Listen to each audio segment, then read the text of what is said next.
And then I noticed that when I was on my back doing my dolphin kick or doing my backstroke, I was like hearing from God. And I was like, oh, that kind of goes back to the verse that I read this morning, which was the Colossians, knowing him from that place of rest in those throwaway laps that I told myself they were resting laps. I was still swimming, I was still moving, but they were resting laps. And I discredited them. But in those laps, those were the laps that I could hear God speaking to me. And those were the laps where he would tell me, hey, what about this? And hey, what about that? Have you thought about this? Have you thought about that?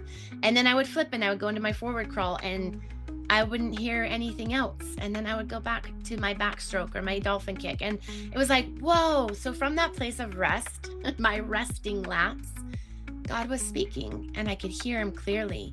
But when I was striving so hard to be a swimmer and to prove my worth and to prove my value, I couldn't hear him anymore. And so that made me realize that God speaks and he gives us his will, he lays it out from that place of being, just being with him.